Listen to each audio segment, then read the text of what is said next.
Hello everyone, welcome to our Thursday session. For those of you that have been here for a long time, you know the drill. For those of you that haven't, next hour we're going to spend, of course, in Capture One, so that software, editing your photos, not mine, to try and either fix a problem that you've got, make them pop, as quite a few of you asked to happen, or maybe we look at some of the issues that you guys are facing along the way. And to that end, please make sure that we make this as interactive as possible. So you've got the comments box on there. Make sure that you put in any questions or comments as we're going. We can always pick them up. Just remember there's a small delay in between me seeing your comment and you seeing that action on the screen, because there's about a sort of 8 to 9 second delay when we stream live. That's just the way it is, unfortunately. And fair play to Alan, you've got some reprieve with daylight savings, so you don't have to be up quite so late, I think. But yeah, good call, Australia. Just ignore daylight savings, much simpler.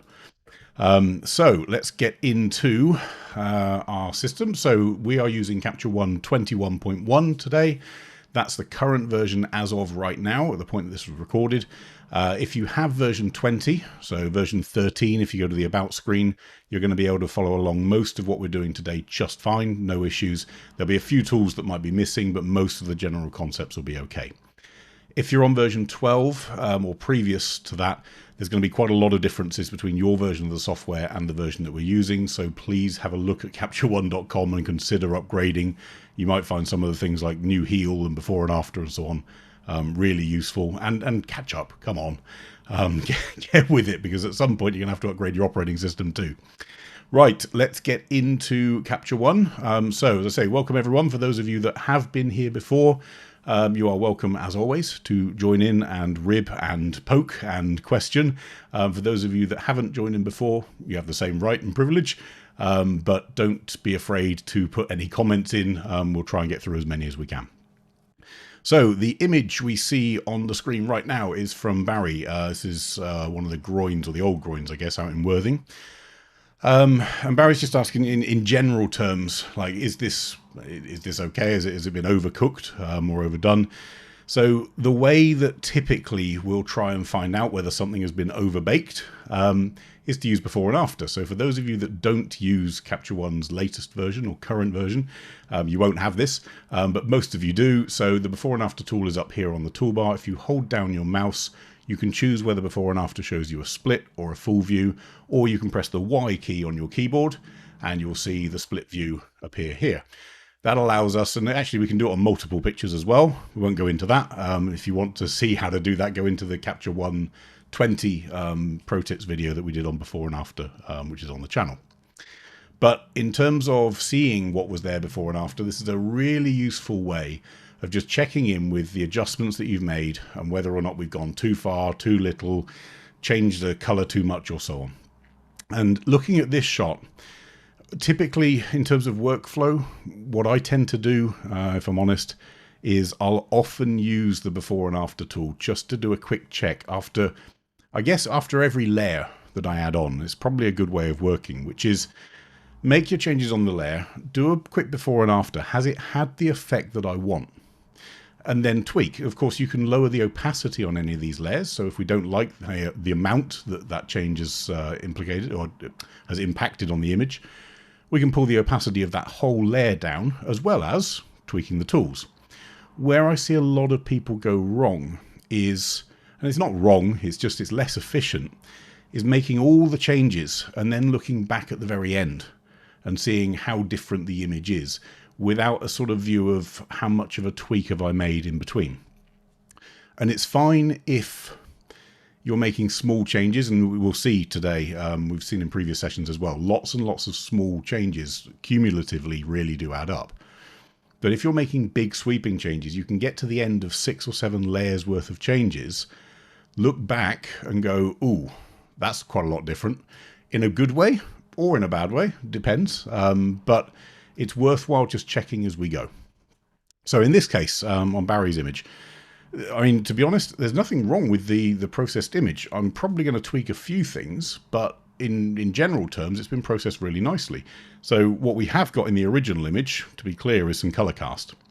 Now, color cast is a natural part of using filters. If ever you see a filter company claim 0 color cast, they are lying. Don't ever take that as gospel. The second we pass light through another substance, it slows down wavelengths of light at different rates. And in fact, even the clearest diamond in the world still has some element of cast to that light as it goes through. Cheaper filters tend to have more cast, but it doesn't really matter because even the expensive ones, as you join more and more filters together in a sandwich, you can end up pretty quickly with a cumulative cast, and in this case, quite a pink hue to it. Now, typically your camera is going to probably be able to work that out, and it's probably going to be able to do the auto white balance. But what you can find is when you use heavy ND filters, so ND64, ND1000, ND2000 and so on, the auto white balance really starts to struggle. And that's why we've got the tint function on here on Capture One. So a lot of people use tint creatively. I do. It's a choice to use. But tint was designed to counter color cast on filters. So always remember that. If you load up a picture, and let's just go back to our, let's just reset this image, and we go back to our pure raw shot that Barry took. If I saw this, the first thing I'm going to head to is this tint function. I can use auto white balance, so we can click on the little auto picker and find something that we think should be grey. Pretty difficult in this scene to start with. What we could do is increase our exposure and see if we can find some grey in here, but really there isn't. You know, the wood is still not quite grey. It's not neutral. We're looking for something black, grey, white, but generally neutral, and that's not going to work for us. So instead, we're going to have to do it manually. And that manual thing, the first is I'm going to reduce this tint. So I'm going to get rid of that pink. So the tint scale, typically filters have either a greeny blue hue or cast or a reddish pink cast. And that's what that slider is for. Please don't overlook it. And also remember that auto white balance, while it will do certain things, sometimes it's not the right tool. Sometimes you are going to have to do things manually. And I get to sort of this place manually. Now, I'd seen on Barry's, it's not far off, but what we have got is some real saturated greens in here. And I'm not sure whether I would push it quite that far. But the cast issue genuinely would be one of the first things I do. Of course, the first thing we do is make sure our lens profile is loaded on. So make sure it's the lens that was used at the time. If it picks it up automatically, great. If it doesn't, your next best is the manufacturer profile, if you can't find the exact lens in the list. If you don't have the exact lens or manufacturer profile, then generic is the one to use. There's nothing wrong with the generic profile, but when you do it, this chromatic aberration is going to automatically analyze and do it for that image rather than using the lens profile that was created by the guys in Denmark. So we load our lens corrections on. We load our white balance corrections in, and then we start playing. And what I can see from Barry's setup, and I like the crop on this, I would be tempted maybe just to come down a little bit more, but you know, if that's the crop that you want, then great, no issue. And we can actually see what Barry's done with this. So the background has had its white balance corrected. We've got that tint loaded in correctly. Personally, I'd probably push it a little warmer and a little less green, just a touch less, maybe not even that much, just to there. But again, this is now personal choice, as it were, and you were there at the time. I wasn't, so I can't control what was there in the scene. No one can afterwards. It's only in your head, really, that you need to replicate what you saw. So from there, we can also see some pretty big swings in high dynamic range to bring back the highlights and the shadows and the whites and the blacks levels. So remember, these high dynamic range sliders are accessing the raw data left and right. So sometimes it's seen outside of this histogram. So this histogram is your RGB histogram. It's giving you a level from 0, the black level, and 255, which is the white level. So anything more than 255, there's no data in it. Anything less than 0, there's no data in it. Except for in the raw data, there actually is. And that's what this high dynamic range is tapping into. So if I were to temporarily reset this, so to hold down the Option key, press on the little reset button, but don't let go of the Option key. It's temporary that way. As I do that, I can see this is the natural version. And this is with the HDR sliders. And I have to say, I actually prefer the natural version in this. The HDR sliders have done a really good job of pulling out all of this detail in here. So let's go into this stuff here. You know, all that texture and everything of the seaweed. It's great. But to me, it's just starting to hit that edge of being cartoony, which, as those of you that are on here regularly will know, is something that I'm kind of keen to avoid. So I'm not going to reset them completely because I don't think we need to get down to the point where we've lost detail in the shadows. But I'm looking at a couple of things. Number one, we're flattening a lot of the contrast that was in this groin. And what makes this image striking is that shadow of that groin going out. One thing that's often quite useful, keep your original here in the browser small. Because compositionally and that sort of initial impact view, I can get by just continually referring back to the original here. And to me, the original feels a bit more dramatic than the new. And I think that's coming from the extra contrast. So let's just have a look at what would happen if we pull back, and just slightly. So in fact, let me just clone this variant so we can always refer back to it. So I'm going to pull back our highlights just a bit. And we're also seeing up here in that sun, beforehand, we're starting to make an extra bit of colour up here that doesn't seem natural or too natural up in the sky. So I'm going to pull those back, pull the white back a little bit, and then pull down the shadows and the blacks. Now again, I've made small tweaks to Barry's tweaks. They're not massive changes at all. But it's enough where if I look at before through to now, we've just got a bit more contrast back. And that's the key thing for me.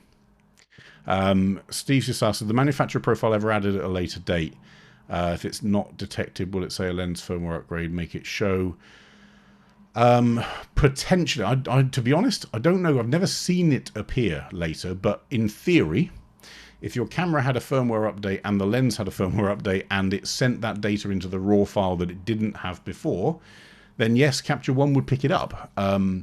I haven't seen that happen, and it's going to be down to the, I guess, down to the manufacturers to make that call. But in theory, yes, if they start adding in manufacturer profiles into the raw data, then yes, it would show up in Capture One. So I've backed those off a little bit. We've got an increase of exposure in the overall picture, which again, I'm just going to back off a little bit as well. And the good news in here is there's nothing yet in terms of clarity or structure, so we haven't pushed anything on the background layer too far. There's a little bit of dehaze, so if I just undo that temporarily and redo, we can see that's actually adding contrast, which is nice, so we're going to leave that in place. Then we've got our wave being brightened, so out here. So this is just picking up on those little reflection points on the wave. No issue with that. I guess the challenge that I would have is it depends on what you want this picture to feel like. If you want the picture to feel smooth, sedate, calm, relaxing, and so on, then lack of texture is your friend. If you want to make sure you've got these sort of wave accents, then adding them in, no problem. Personally, I wouldn't have something getting brighter towards the edge of the image. It can just feel like I'm missing something that's about to happen. So from a personal point of view, and again, this is just me, I'm just going to use my eraser, so press the E on the keyboard, increase my opacity up and our size, and I'm just going to erase this out here. I'm going to leave these waves in, but this one here, I'm not too keen on it getting too bright nearer to the edge. And ironically, what Barry has done is darkened the foreground here for that whole point of having this sort of feeling of it falling off as we get to the edge of the frame. The wind farm, believe it or not, there is actually a tiny, tiny, tiny little wind turbine out here. Or it was actually done on another layer, I think. Let me try and find it. It was somewhere, but I think it's been done on a second. I think actually, yeah, that was it. He's actually done it on the blue rope layer, not just the wind farm. There it is. So tiny, tiny, tiny detail. But it's enough there to be distracting. So effectively, that layer, I think it's the blue rope one that was actually done, yeah, removes it. So I'm not sure what the wind farm layer actually does here, because we have a mask, but it's not doing much on there. But the work was actually done on the blue rope layer, and that blue rope layer does two things. It gets rid of this windmill out in the background, and it also gets rid of this, which is probably a good call. It's a bit too distracting. The only thing on here is we've got a lot more of it still to go. So I'm going to go to my healing brush, so my Q button on the keyboard, and I'm just going to increase the space that it uses. Don't know why I've got pen pressure on there, but anyway, from that heel a bit further up onto here, there. Just because it doesn't make sense to have any element of blue. If we're going to get rid of the blue, we get rid of the blue. So we've got rid of that distraction out of there. Okay, lightening the groin. So this is the overall structure here. So without those changes before, sorry, without me undoing those changes before, on top of the HDR-ness of that groin, we've then lightened the groin again. And that's been done through clarity and structure, great. But that shadow has come up again. And this is something that, just be careful again of that cumulative effect, because we had a background that had its shadows and its blacks lightened up. We then also had an exposure change, which pushed the background exposure up. And on this layer, we've also got another exposure change, and it's masked, so it's only on this area here. It's actually using a luma range to do that. So we've got a very specific area here that's being used. But the exposure on the background, plus the shadow on the background, plus the black on the background, plus this exposure here, plus the shadow here, that groin's getting a lot of shadows lifting. And I'm just tempted just to pull it back a bit.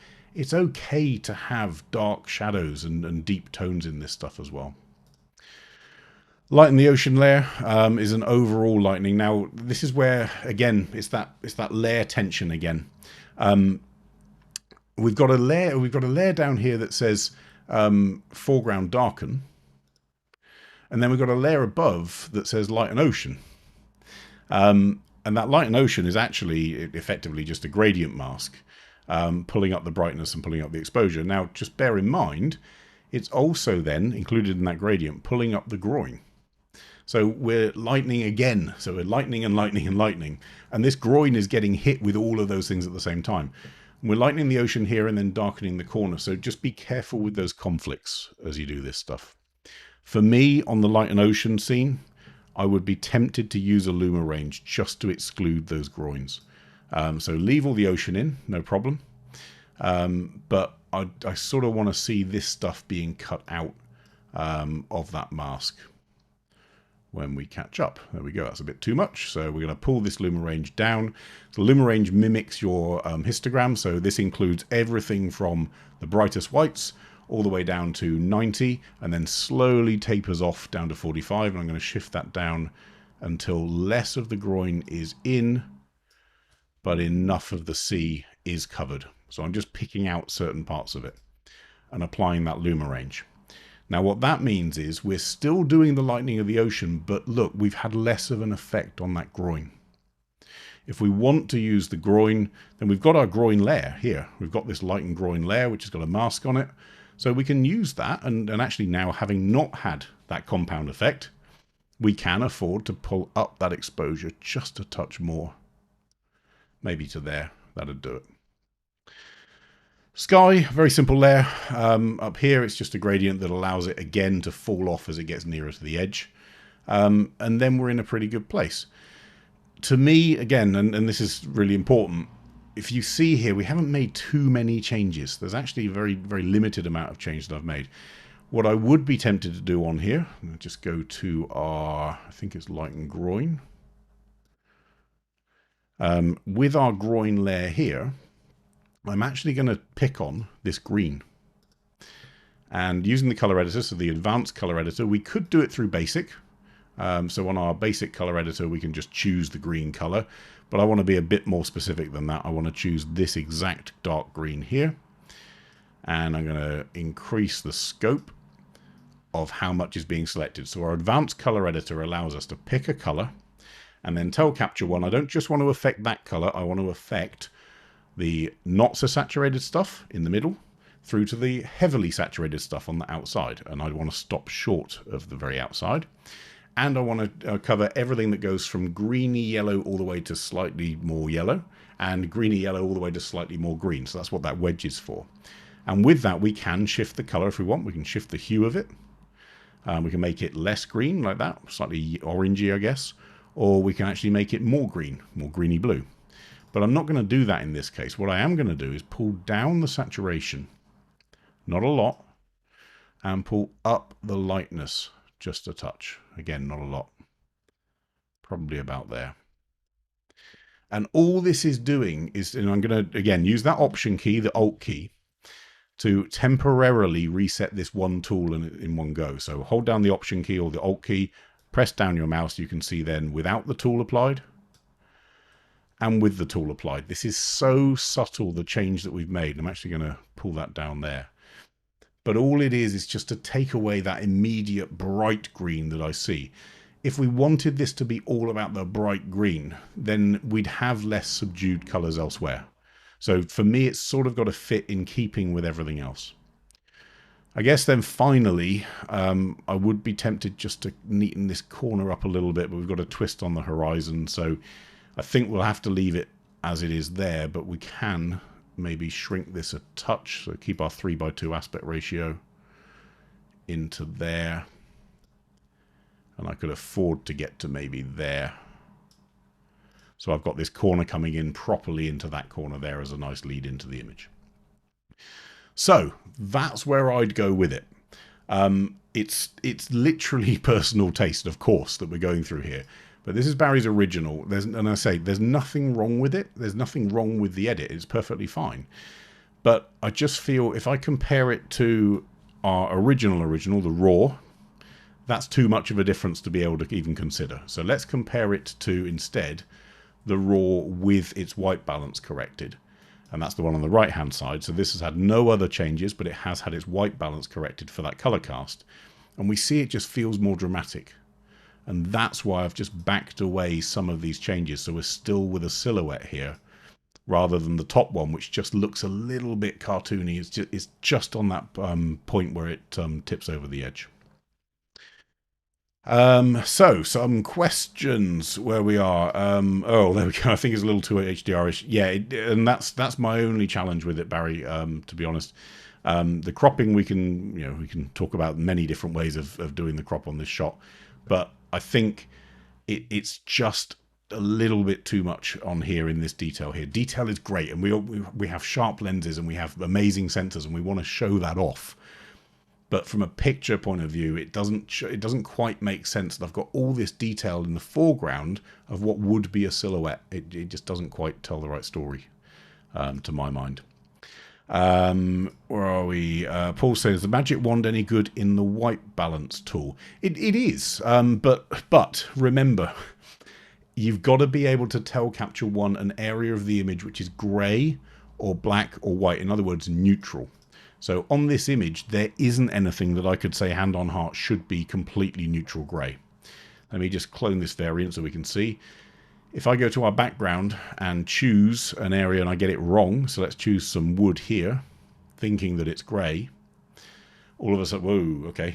So our white balance, now bear in mind this has been altered because, in fact, let me just undo that. Because other layers have white balance on top, it's really going to screw things up. So let's go to a neutral one. Choose the white balance here from the wood. It's too green. Choose this bit. It's too blue.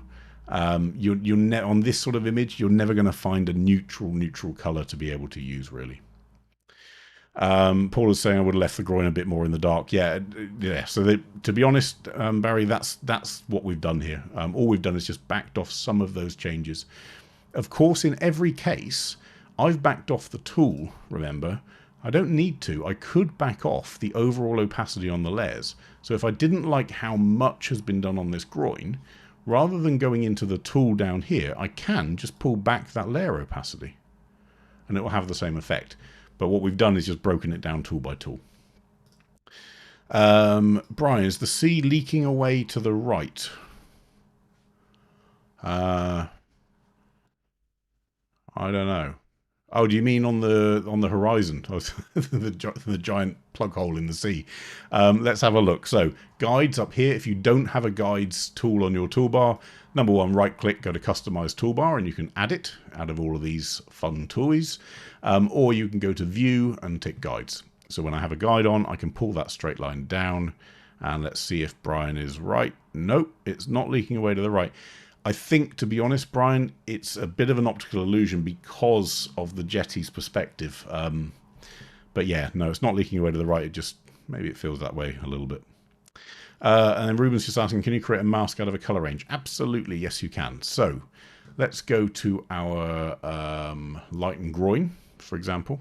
In fact, let's go back to the raw here. So let's imagine I want to create a mask out of everything that's blue in this shot, because we've done that with white balance. Go to our color editor, and I'm going to use the advanced color editor to choose this area. To make sure I've got the right area, I've got a choice in the color editor to do this view selected color range. That means that everything else in the image turns grayscale apart from the color that I've identified. In a very colorful image, this is really useful. In an image where it's quite neutral, like this one, it's not really going to help you that much. You're going to have to be a bit more guessy. But what we can do then, once we've got this range done, click on our little 3 dots on the color editor and say create masked layer from selection. That takes all of that color range, and instead of just allowing me to edit it in the color editor, it's created a mask for me. So anything that was in that wedge of the color editor is now masked. Now bear in mind, on this new layer, the color editor is not selected. There's no color selected. The reason is because there's no selection in color now. It's now a mask in itself. So any changes we make now are not changes within the color editor. They're changes within all the other tools. So if you want to select a color and apply tools to that color, that's how you do it. Choose your color editor, or sorry, choose your color range in the advanced color editor, go to the 3 dots, create mask layer from selection, and now you have a new layer with a mask that only includes those colors. There we go. Cool. So let's have a look at our next one, I guess, which is, I'm going to get this wrong. The name is either Henry or Henri. I'm not sure which one, but sorry, because I'm probably going to get it wrong. So let's just move Ruben's comment off the screen. Right. Let's have a look at what's been done here. So this actually, it's a really quite nice round trip. So this is one of the images that Henry, should we go with Henry or should we go with Henri? That this person has sent in. I'm going to use my before and after. There was the before raw, here is the after raw. And obviously it's a series of different images that are taken as a panorama, and they've been put into, I'm guessing, Photoshop from the EXIF data and stitched together. So we've edited all of the content, changed a lot of the stuff in the raw, sent it out to a stitching application, and then brought it back in as a DNG. Now the advantage of bringing it in as a DNG rather than a TIFF is that, of course, we can still do things like edit white balance. Even though we've actually gone out to another application to do other things. Let's, Michael, can we remove the comment on the screen? Yes, sorry, I didn't, how did that appear there? I did warn you last week, we had some weird comment things going on. Okay, so we have the ability with a DNG, as long as it's not been destroyed and just created as a DNG from a TIFF, to continue to edit in RAW. So pulling all these things together and stitching is great, but sometimes in some of the editors, when you pull it back into Capture One, it's back in as a TIFF, not a RAW file, so we can't do very much with it. In this case, we have, of course, we have the original RAWs, but we now have the stitched version of those edited images as a form of RAW that we can still edit, which is great. So this is our stitch, and obviously when it was taken, as far as the stitching software is concerned, it believes it was taken on an angle. So we're going to correct that. I'm going to have to invent or imagine where the horizon line would be. It's probably about there. Clouds are a good giveaway. They tend to be quite level, not always, but tend to be. I'm actually going to pull that down a bit more there. Maybe that's about right. Something like that. There we go. Now, if we actually just, I'm going to turn on our preview here so that I can see the outside proof margin, because what's important in this image, we talk about in Capture One very often about the fact that we can't clone outside of the image. And in this case here, If I wanted to create more content up here outside of the image, I can't do it in Capture One. There's no way. My crop tool only goes to the limit of the image. I can't make the image bigger. But in this case, because the DNG that's come back as a stitch has actually got all this extra space, we can paint into that extra space in Capture One, which is quite interesting. So first off, let's just crop this down. So I'm going to get rid of the stuff that we absolutely cannot use. So I'm going to just switch. So crop tool up here, switch to unconstrained, because I'm not going to worry about any of these defaults at this point. Let's just get the content right. And I'm just going to pull this up here. A little bit down there we might play with. And I'm going to pull that to there. Okay. So now we have an image that typically in Capture One we'd really struggle with now, because I can't do anything to those outside areas. But in this image I can, because the actual canvas size is bigger than the area with all the data and all the pixels on. So down here in this corner, I can go into my healing brush. And when I click on the healing brush and start healing, it's going to automatically create me a new healing layer. Because there's a risk that it's going to choose an origin outside of my crop, I'm going to use the Option or the Alt key to force Capture One to tell the origin that's going to be there. Then I'm going to click here and paint the rest. Potentially. There we go. So Capture One is going to be healing from this point here, and turn off the mask, down to here. That's not enough. Why is it doing that? Well, it's because the healing brush is trying to blend with its surroundings. And of course, its surroundings, unfortunately, just zoom out, include this black area down here. So in this case, the healing brush is not going to be our best friend. What is going to be our best friend is the clone tool instead. So I'm going to delete this heal layer. I'm going to switch my healing brush to be the cloning mask brush. And just like with the heal, I'm going to make my brush smaller. We're going to make sure we're at 100% flow and opacity. And just like the healing brush, I'm going to choose an origin. In this case, I'm going to choose this bush. And I'm just going to paint some extra stuff in. Now, that may not be quite perfect at this point, but now I can use my healing brush, make that a bit smaller, and now use the healing brush to blend in those bits that we've just cloned. So we can actually, by adding randomness effectively, and that's the key with some of this stuff, the more random it is, the less like it's been a copy and paste, I guess, that we can get to. Now, again, still not perfect, and we covered some of this last week.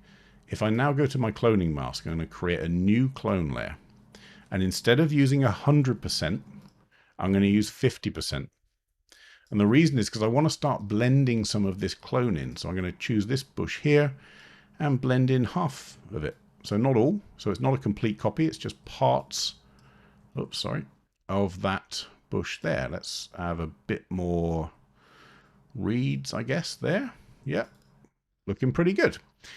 Now that looks really complicated. We've got a clone layer, then a heal layer and a clone layer, but all we're doing is just adding the right tool at the right time.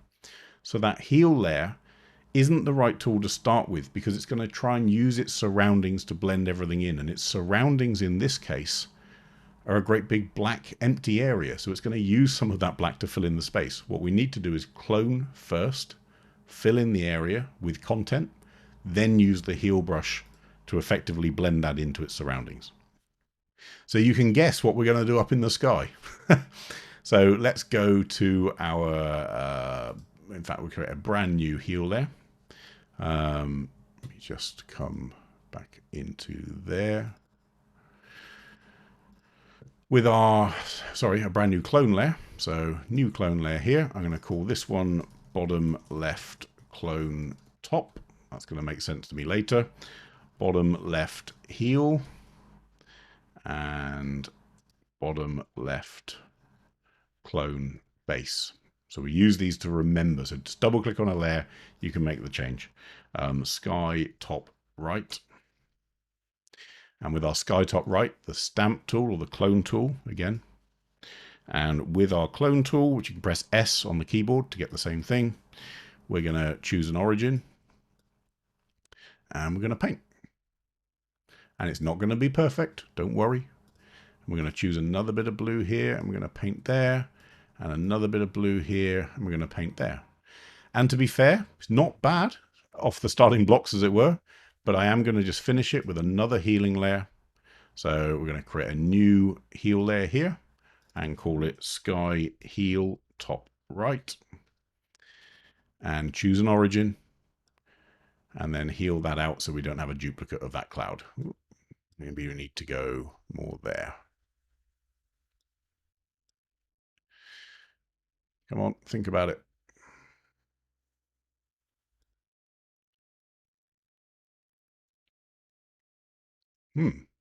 That's not very nice, is it? Let's move that. Let's fix that a second.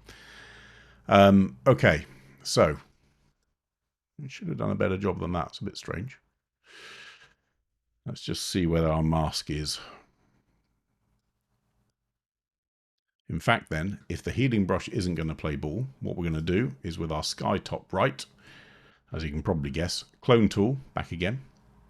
But instead of using that 50 or 100%, we're going to use 50% just to blend it in. So again, opacity down to 50 with that clone tool, choose this area here and just blend. And we can even blend from there if we want to. That's probably too much, but blend up to there. And we get to a place where it's not discernible from the rest of the cloud. So a couple of questions. Where are we? Oh, Serge, Henry is English, Henry is French. True, we'll go with Henry. So this is Henry's image. When you create a mask from a color, says Michael, can you change the color of the affected area from gray? When you create a mask from the color, can you change the color of the affected area from gray? I'm not sure I quite understand, Michael. You might have to explain that one again. If I create a mask from a color selection out of the color tool, that mask is literally just a mask. It has no concept of color anymore. It's now just a mask that is 100%, or as it fades out with the color editor, on or off. It stops being a color layer and it starts being an on or off binary layer. Paula, how about keystoning to fill corners like that? I'm going to tell you now, I cheated earlier and tried the keystone. It's not going to work. I tried it. In fact, let me just create a new variant of this so we can see. Imagine if we went to keystone horizontal here. Let's just... so if we try and pull this corner up here, the problem is that this one needs to go the other way because it's a rotate. So that doesn't quite work there. We end up on this way. So then we could rotate that a bit more to correct for that. And then we're pretty much back to square one. There's just no way. Where it is literally a lean, it's only the straighten tool. And the problem is we're missing content from up here. So when you're doing panos, actually, genuinely as a handy tip for it, shoot more areas than you think you need. Shoot much more overlap than you think you need. Always shoot more. Shoot wider, shoot higher, shoot lower, because it's these sort of gaps that cause the problem. It's not a massive problem, as you can see. We can fix it, but it can be a bit of an issue. In this crop here, I am tempted actually, though, on Paula's point there, just to pull this in down there, just to balance up that left-hand side maybe a little bit more. I might even just use our rotate tool just a bit more there as well. We've got a bit of a crop issue there. In the interest of not repeating everything that we've just done, I'm just going to use the crop just to get rid of those bits for now. But that's maybe a bit better there. Okay, so let's have a little look at the rest of it, because it's a DNG, remember, so we've done all this healing and cloning. Let's actually look at the image. So I'm going to create a new filled layer. So this means that the whole layer is masked, so everything I do on this layer is going to apply to it as if it were the background. So let's have a look at whether or not we can pull back some highlights. Yes, we can. Can we pull back some white? Yes, we can. Can we lift the shadows a little bit? Yes, we can. But we're in that same place we were just now. We're losing contrast, and that's not good. So instead of doing it this way, what I'm going to do is use the clarity tool. And that clarity tool is going to give us a bit of a mid-tone punch to that contrast itself. We could, in theory, let me just turn off our proof margin, use the dehaze tool here, just to reduce some of this, the haze that's out there. Now what's happening, and we talked about this when the dehaze tool started, haze itself is a form of lightening the image. Of course, you've got extra stuff in the image which is getting in the way, and that haze tends to be a brightening effect rather than darkening. As we pull up the dehaze slider, we make things clearer, great, but we also darken them. So with dehaze, you've got two choices. We can shift three choices. We can shift exposure. That moves the entire lot to the right or to the left. The risk with that is all that good work we've just done with highlights and whites has now been undone because we've shifted all the highlights back up to the right. We can use brightness, which effectively is more of a ramp. It squeezes the histogram up towards the right, but it doesn't push the highlights off the edge, so it doesn't make them overexposed. Or we can use levels and curves. That's the final way. So with levels and curves, of course, we can darken by doing this, we can lighten by doing this, but the cool thing with levels and curves is this midpoint, and it's the same on a curve if we wanted to. I can shift the bias of the image to be brighter or darker without affecting the highlights and the shadows. So in this case, I'm going to shift the bias to be brighter a little bit, and in my curve, Luma curve, so I'm not affecting color, I'm going to lift the shadows just a touch, not too much, while leaving those highlights exactly where they are. If we wanted to do it specifically on this bottom bit, then of course we could draw a gradient mask and do that too.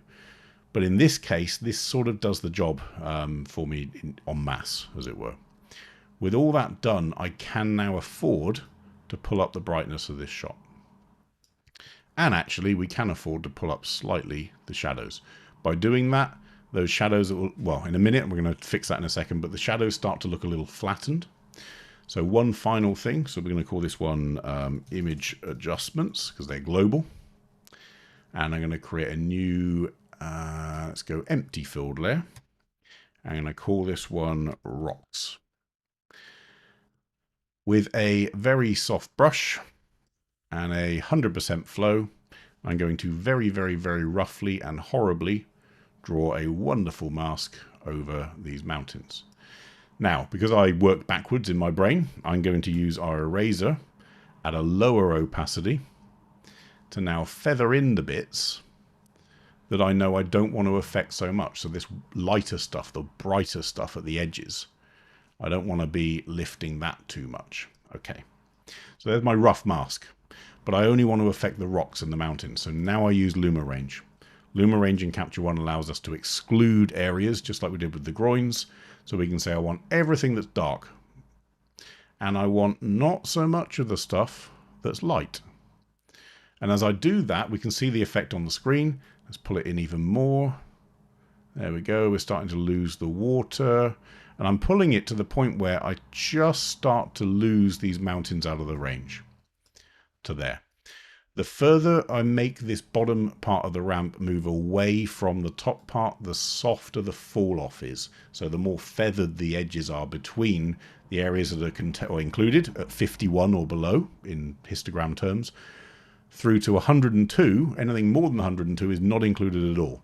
101, a little bit included. 100, a bit more included. 99, a bit more included. All the way up to 51 where it's 100% included in my mask. Radius softens the edges of the mask so we don't see that there's a mask on the result. And we hit apply. With that applied, which it should have done, I am so pleased that David Grover is online right now, because this is the second time, as our regular viewers will have seen, that this particular Luma mask issue has occurred. And has, unfortunately, stopped Capture One from responding. So, with David here for fun and games, we're going to force quit Capture One. We are. There's my little crash report. Yay! For anyone that wants to see it. So we are going to very quickly restart and get back to where we were. On our image. Now, the good news with Capture One, here is the reality. Everything we do is saved along the way, so I haven't lost anything. There we go. Quick positive out of it. But let's go back into our Luma range. Let's try and quickly pull that back. So where were we? I think we were at 51 or 50 or something like that, and then a fall off to 100 and something, and a soft radius, and apply. There we go. Now we've got a Luma range that's applied. Okay. So with our mountain range, here we go. with those rocks, I've now got a layer, effectively, that is masked, not just the bit that I drew, and also the feathering that I did, but it only includes those darker areas. And with the darker areas, we can increase some contrast. We can lift the shadows a little bit, which actually counters the contrast, so you've got a bit of a seesaw going on, and really push that clarity. And then we get into a place that's pretty nice. So we've got our rocks. If I turn that off, again, that really important thing of sort of looking before and after to what's happened. Image adjustments, we could warm it up just a touch. We could push our tint up a little bit. Again, this is down to what you saw at the time. I wasn't there, but there we go. So that's how I would probably finish it. And again, if I go from before and after, here is our import with our big black corners with missing content through to our finished image there. That to me, and again, it's a big difference, but it's all made up of small changes. If this feels too cartoony or feels too, I guess, lacking in contrast, remember we can go into all of these layers and we can back off their opacity. So we can reduce the impact of all of those layers. I wouldn't do it on the clone and heal ones, but on the global stuff, we can actually change the impact of each of them just with that. Okay. So, couple of questions other than David getting his haircut from Paul in Warwick. So, where are we? Am I using sessions or catalogs? I use catalogs personally. Doesn't mean that's right. In many ways, the way that I work is probably more suited to sessions, but part of it is just familiarity, but part of it is because the way that I work, I'll have a catalog per trip, and the functions inside the catalog help me do stuff in a much more fluid way than a session would. Sessions can be quite rigid in the way that they work. Where are we? Bill, couldn't you use a lower flow and brush in the repair until it looks correct rather than using 50% opacity? You can. The issue with flow versus opacity is, funnily enough, I was talking to David about this the other day, that there's a reason why typically portrait photographers will use flow. And landscape photographers will often use opacity. And the reason is because I'm typically making quite big sweeping global adjustments. And opacity allows me to get to a certain point and stop, no more. Flow is a lot more fluid. So if I'm making changes to someone's cheek or something like that, and I want to dodge and burn, I want that fluidity of continuing to go and adding more and more or taking away more as I do it. With a landscape, that can end up, if you imagine on a sky, with a blotchy scenario. So I end up with a bit heavier clone here, a bit lighter clone here, and so on. So I tend to prefer to have a blanket change, which means 100% flow, lower opacity, and then every time I click, I get another dose of that opacity rather than it being an unknown quantity, as it were. So, David's answered Paul's issue on colour working, which is cool. Paul is saying, if I wanted to fill in the big black areas, I've done it in a pixel editor. Absolutely. So if you want to go any further than sort of these little tweaks, and you can see where the edges of where we've done that cloning. If I needed to fill in all of this up here, Capture One's not the right tool for that. That's where pixel editors come in, because they can do things like content-aware fill and stretch and distort and warp. That's not what a raw editor is there for predominantly. So yeah, absolutely. I would shift it into a pixel editor. And if I wanted more of this down here, that's where I'd be tempted actually in this version. I'd want more of this foreground. So here, this is probably a bit too much to try and achieve with Capture One. I'd be in a pixel editor for that, for sure. Where are we? Andrew is late. That's okay, Andrew. Sorry, you missed the crash. That's exciting.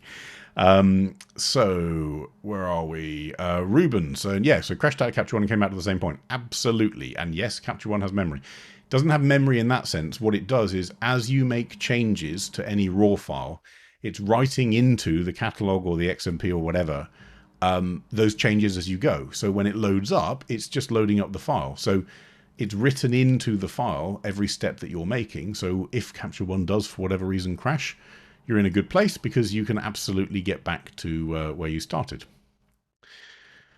Okay, let's have a look at, where are we? Jason's image. So we've got an image of some mist from Montana, I believe. So quick checks.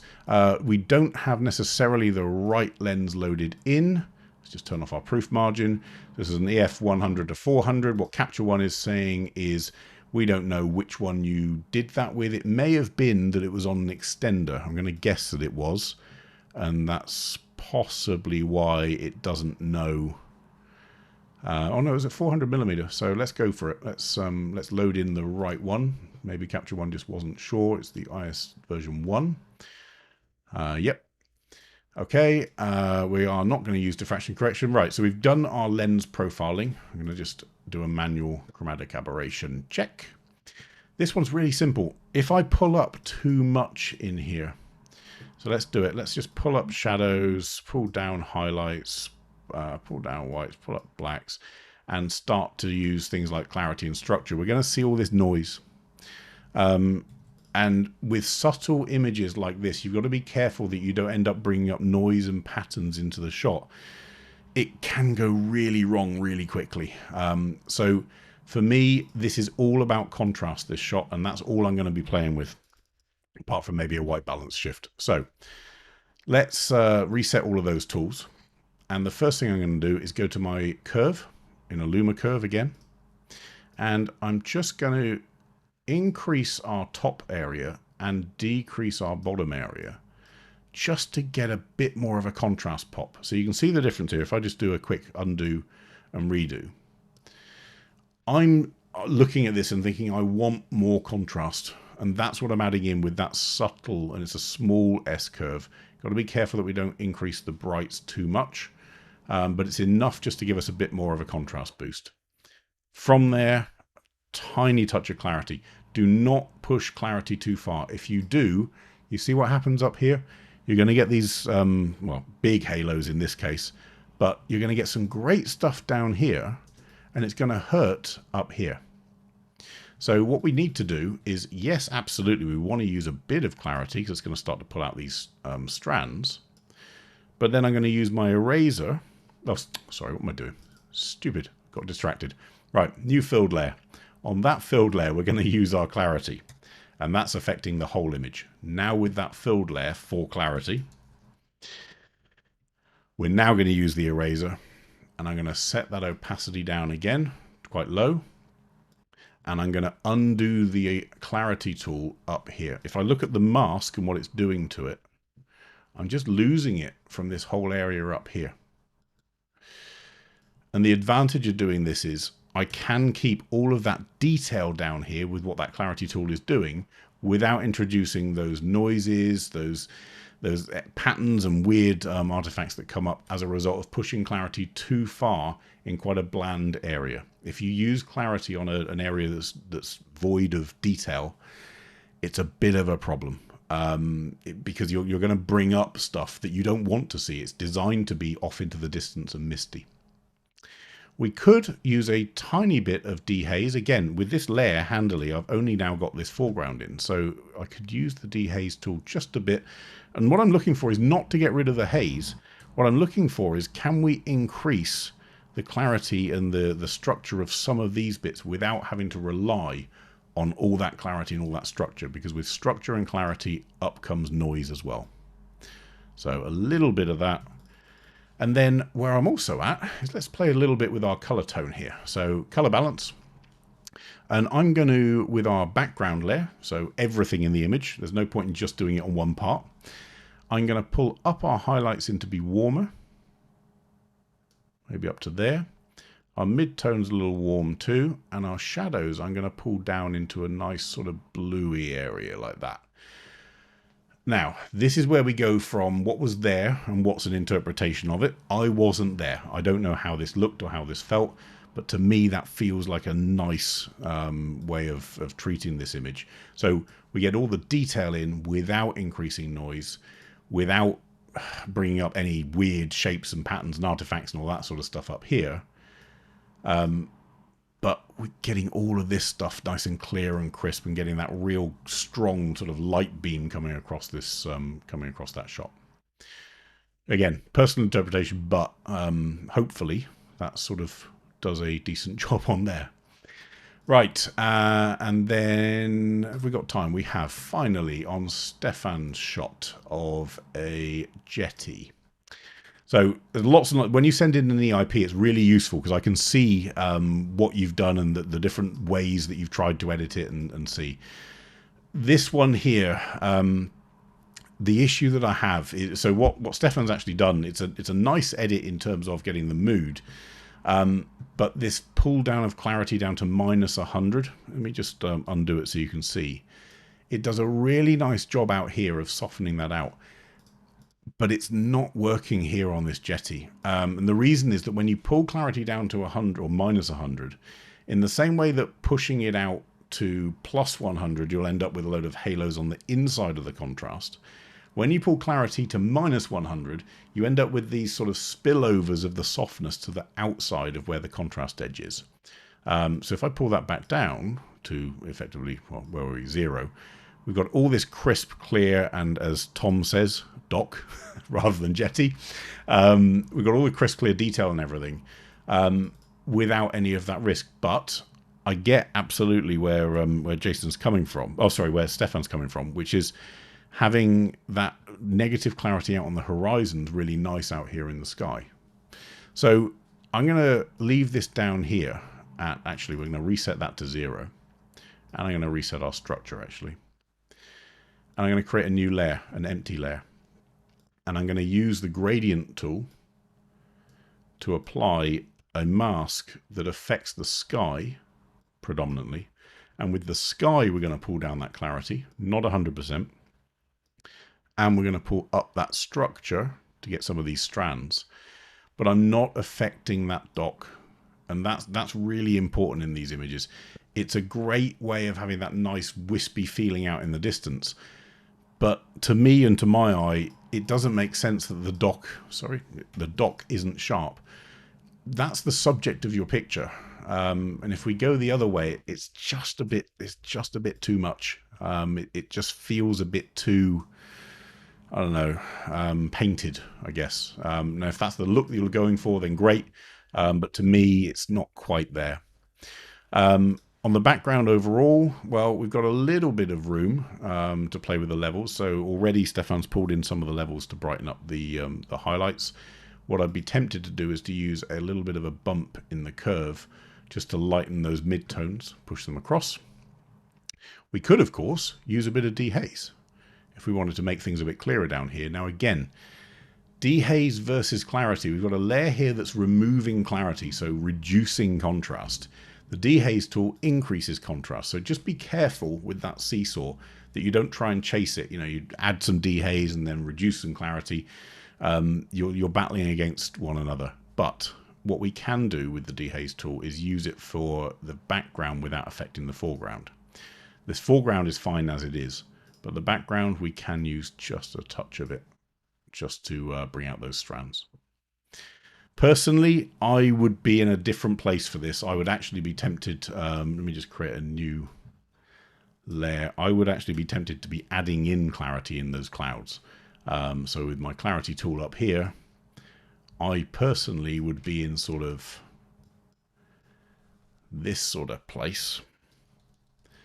Just adding in a little bit more texture up in these upper clouds. So I get the desire to try and make everything smooth and wispy, but if there's a storm cloud there, I kind of want to use it. So that's where I'd get to in my head. Again, if I do before and after, we go from there to there. This recovery up here, the recovery is great in that we've got back those highlights, so all of this detail up here, but it has introduced a little bit of color, which seems potentially a little bit off. So I'm going to use that same layer that I had, which is our sky layer up here, to pick on the yellows up here in the sky using my advanced color editor. And with those yellows, I'm just going to pull that saturation down a bit there. Now again, if you do that up here, we need to match it down here. Keep an eye on reflections always. So let's just draw a quick mask down here on a separate layer.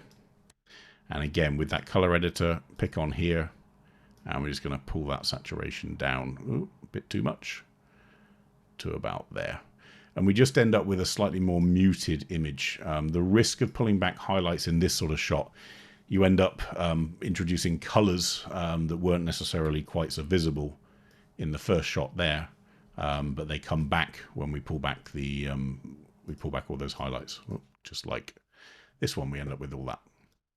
So that's where I would get to. I'm tempted to personally push it even more with clarity up in these clouds, but what I wouldn't do for sure is have this complete washout, this complete negative clarity, because the other issue you're going to get, and you can see it from a distance, not so much when you're close up, but if you look here, you see there's a ghost of the poles just to the left and right of them. That comes from using too much negative clarity on a very high contrast point. So that's it for today, people. So let's just check we've covered most people's stuff. Earl saying love Stefan's image. Yeah, and as a print on a wall, that's going to look really nice when it gets done. Really happy with that. So where are we? Oh, fan out here. We call that a navigation hazard. No, it's a dock or a jetty. You can only have two. Okay.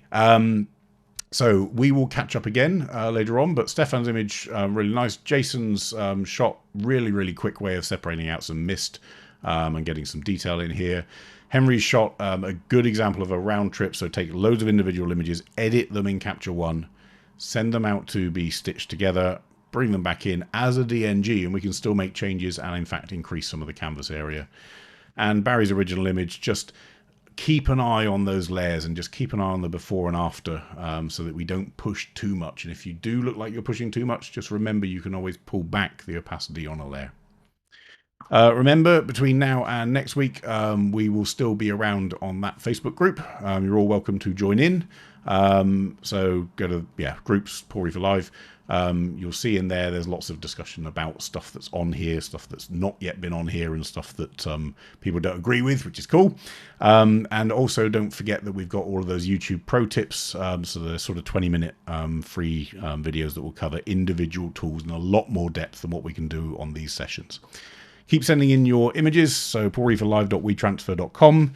You will get access to a page that asks you to put in the raw file or the EIP, which is the raw file with your adjustments, and your name, please, so we know how to address you and how to refer to your image. And then all it remains to say is between now and what will be next week, at the same time, we will see you then, but take care and good luck for the week ahead. Cheers. Bye.